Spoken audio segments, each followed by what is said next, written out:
Hi, I'm Martha Ostheimer, and I'm the Director of Business Development for Teachers in Industry. Welcome to the program.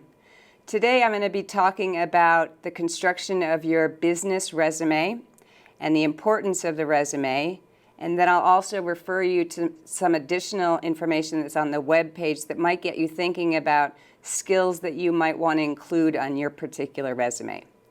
So first we'll start with a resume. We're going to fashion these for businesses, so they might be different than your educational resume. And so I'll walk you through what we've created, which is a template for the resume. This is the template that we're going to be using. I've worked with businesses for the last couple of years to design this template. In the past, we had teacher resumes that were 4 or 5 pages long, which is way too much information for a business. And now we've really streamlined the process so that within 1 page, the businesses can determine whether or not they want to extend invitation to you for an interview. Obviously, the most important thing is to have your full name at the top, centered on the resume. Also includes your current address, as well as your cell phone number and your email address. The cell phone number that you provide, make sure that there's a professional message on it, so that when a business calls you, you're off to a good start in terms of making that first impression. The objective, if you were actually going to be sending your resume to one company, you would want to have an objective that was specific to that company. But in this case, you're going to have your resume be available for all the companies that are actually looking for teachers. And so that the companies understand that you're not tailor-making your resume, let's say for Raytheon or Medtronic, that this is a generic objective for the purpose of the program. And so we've just crafted an opening sentence for your objective area, and you can use that sentence. After that, you're going to want to include your education, which is the thing that the industry have indicated that they're most interested in. You'll lead with the year that you received a particular degree, and then you'll identify the degree, for instance, a Bachelor of Science in Biology.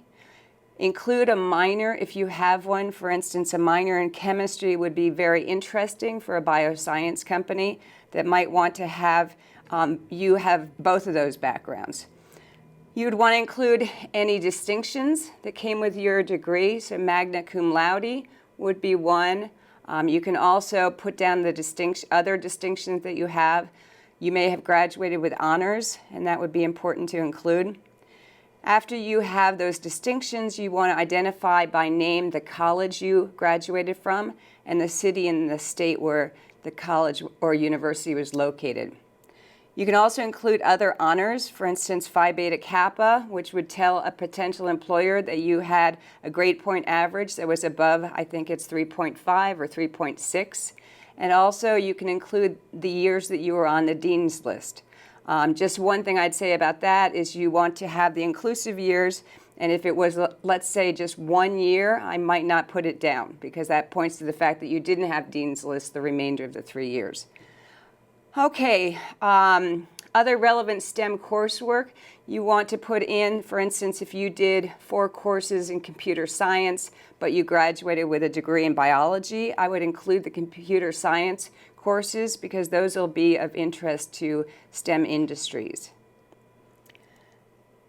Again, you're going to start with your degrees, which would be the most recent, and then working back in time, and you'll do the same thing when you get to chronologically filling in your work experience. So you start with the most recent.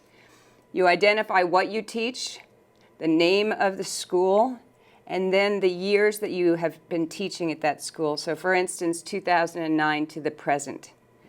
Under that, you want to include programs that you've developed or taught that are STEM related. For instance, if you have started an after-school robotics program for girls in STEM, that would be something that would be of interest to a company. Then you want to have your previous employment, again, chronologically from the most recent to the past. Any internship any internships that you've had or work experience that's relevant to STEM should also be included in your work experience section. With regard to relevant skills, these are courses that you've taken, computer software programming that you have knowledge of lab skills and instruments. A number of companies are looking for people who will be a good fit for a lab. Languages spoken is something also that will distinguish you. A lot of the companies that we're working with are actually international companies. Finally, some tips. Try to keep your resume to one page. Have at least one person proofread it and use spell and grammar checks. Again, you're making a first impression on a business, and so if there are typos or grammatical errors in a resume, that's not going to make a great first impression. Recommended margins, 1 inch on all sides. Recommended font size, 11 or 12, and bold your name. And those are 2 fonts that we would recommend. There are also additional information on the website. If you go to the website, you will see a second document which is called Project Descriptions.